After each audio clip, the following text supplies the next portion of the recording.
the Progressive Era was a time of great political activism and social reform in the United States, generally considered to be from around 1890 to 1920. It involved tackling issues coming from immigration, corruption in politics, and urbanization. A significant cultural component in the Progressive Era was muckraking, essentially journalism that uncovered social shortcomings and political corruption.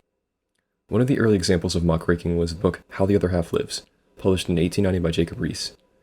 This work showed the dismal conditions of working-class slums in New York City in the 1880s, which led to reforms over the next decade that sought to make working-class housing both safer and more livable. Another important work was Upton Sinclair's The Jungle, which exposed the serious health violations and unsanitary practices in the American meatpacking industry. Public pressure and outrage brought about by the book led to the Meat Inspection Act and the Pure Food and Drug Act, which established the Food and Drug Administration. Finally, Ida Tarbell is best known for her investigation into Standard Oil, which dominated oil production, refining, and transport in the late 1800s and early 1900s. This culminated in the 1904 work, The History of the Standard Oil Company, which exposed its monopolistic and illegal practices. The resulting public outcry helped lead to the breakup of Standard Oil in 1911. Two important developments of the Progressive Era were improvements in labor rights and economic reform. Labor unions grew rapidly during this time, especially the American Federation of Labor. Additionally, the Norris-LaGuardia Act of 1932 implemented restrictions on judges who intervened in labor disputes, as they were often sympathetic to employers. Finally, workers' compensation was introduced by federal law in 1916.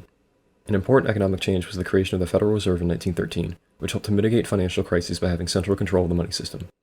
The first credit union was also formed in 1908.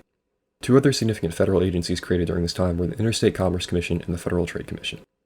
Finally, the Sherman Antitrust Act was passed in 1890, which worked to preserve a competitive marketplace that didn't abuse consumers, and to prevent conduct that monopolizes a market.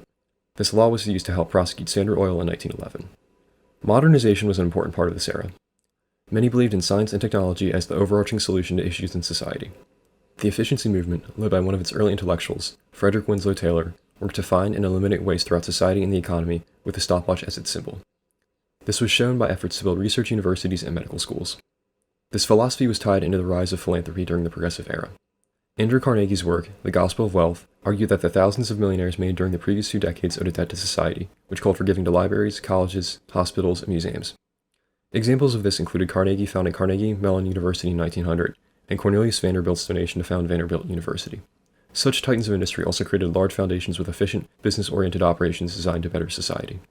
Significant amendments to the Constitution were passed during this time. The 16th Amendment allowed Congress to create a federal income tax, which was done with the Revenue Act of 1913.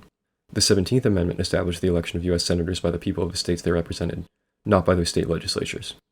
Additionally, the 19th Amendment guaranteed women's right to vote in 1920.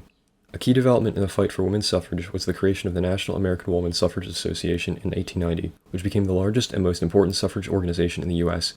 and was crucial to gathering support behind the passage of the 19th Amendment. A final important amendment was the 18th, which was passed in January 1920 and brought about Prohibition, which made the sale, transport, and manufacture of alcohol illegal. The objectives of Prohibition were to weaken the saloon base of large city political machines and reduce the levels of poverty and domestic abuse caused by alcoholism.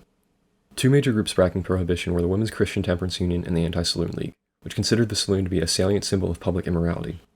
The 18th Amendment helped lower alcohol use, but was repealed in 1933 due to concerns over a lack of enforcement by the states, personal liberty, and lost tax revenue. An important figure of the Progressive Era was Teddy Roosevelt, the 26th President of the U.S. Roosevelt's domestic policies were shown in his Square Deal, which emphasized protections for consumers, regulation of corporations, and environmental conservation. Part of this was food safety regulations, as mentioned previously. Another important law was the Elkins Act, which was passed in 1903 by Congress with Roosevelt's support. This prevented railroads from giving rebates to certain companies. Instead, the Interstate Commerce Commission controlled the prices that railroads could set. Significant conservation developments during Roosevelt's presidency included the Antiquities Act, which allowed the president to restrict the use of certain public lands, the establishment of the National Forest Service, and the creation of 5 national parks and 18 national monuments.